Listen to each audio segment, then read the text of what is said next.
So I'm outside Goodison Park. Everton 1, Tottenham 1. Jace, how do you sum up that performance? Poor. It's poor. It's really bad.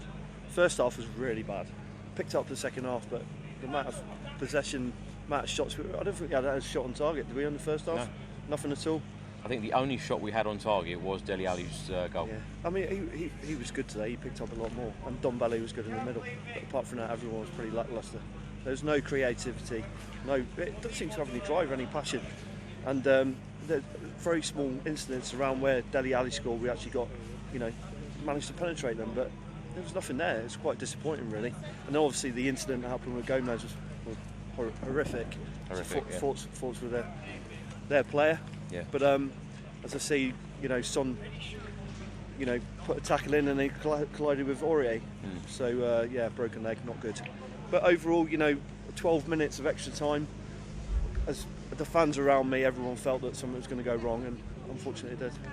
Tottenham haven't won in an away game in the Premier League for 9.5 months. What is that down to? Why is that a ridiculous stat? Surrounding Tottenham, because it is crazy, isn't it? In some ways we're unlucky. There's games we could have won and we were ahead in, but it's just complacency in the last 10-15 minutes we seem to be suffering from a lot, and you just can't explain for that period of time how a sustained period like that, how we can be so bad. Did we miss Harry Kane today? We miss Harry Kane, but I think we've had periods in the past where we haven't had Harry Kane and we've managed to see it through. But today, without the creativity, Harry wouldn't have got any service anyway. Moura and Son really had tidbits. It was nothing there. Eriksen, he was missing again. There were periods where he was getting himself into positions where the ball wasn't. And he should be striving to at least put a tackle in. Yeah. And create those those opportunities, and he's just not doing it. It's shocking. Now, last week?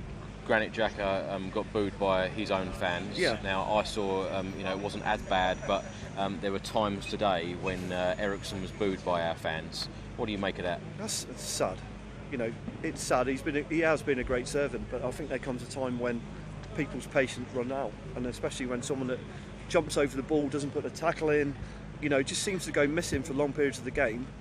And I don't know, maybe some people are seeing that different, but he's supposed to be our playmaker, our key man to distribute the ball and get things going, and he's just not doing it. And it is sad to hear.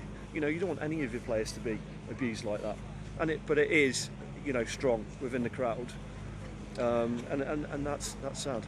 Champions League next Wednesday night against Red Star Belgrade away, and then we're back in the Premier League at home to Sheffield United. Yeah. The Sheffield United Premier League game, we need some points in the Premier League right now, don't we? And yeah, they're in really good form at the moment. They are. They're a good team. They're strong. They're fighting for everything, and that's what we need. We need fight, but we are missing key players now. Son having a red card, Vertonghen missing, Kane maybe missing. It's going to be a battle again next weekend, and we'll see how that crowd reacts to the team again. Jace, give me some positivity. A positive? Come on. I'll tell you, what positive. A day. I'm normally really optimistic about life. The worst thing is when you think you're going to get the 3 points away from home, and it's been so long. It's snatched. Fulham away, 20th of January. It is crazy. It's just not right. He has to change things very, very quickly. You mentioned earlier about, is it time maybe for Pochettino to move on? And I think if we don't do something by the 7th of December, Burnley, after these key games. How long, with these types of results, can he keep his job? I think going into early December will be the tipping point. Because he was getting some great support again today. Yeah. Even though we had no shots on target in the first half, the crowd was still singing his name. He is a popular manager. We take this away, this blip, whatever you want to call it, take that away. He has been our most successful guy for years, and somehow he's going to have to breed into these guys or drill into these guys winning mentality again. Yeah. And if he has to change the team significantly to do that, with Sessegnon and the Celso and all those sort of people, and get rid of Deadwood out of the team at the moment, that's causing all the problems. But have you seen enough in the last few Premier League games, Liverpool last week, Everton today, that we can get 3 points at the Tottenham Hotspur Stadium on Saturday against Sheffield United? There's glimpses that we can do it. The 5 against Belgrade proved that we can go out and beat another football team. But what we need to do is replicate that in the Premier League. and replicate the bond that those guys had that night, which clearly those guys out there that he picked today haven't got. And you know, as soon as that it tips over, the balance swings in our favour again. But we have to beat Bournemouth, we have to beat Sheffield United, we have to beat Burnley. Burnley, beginning of December, don't do it. I think he's going to be on his way. Honestly, if these next 3 results don't go well, I think he'll be off. Jace, thank you very much.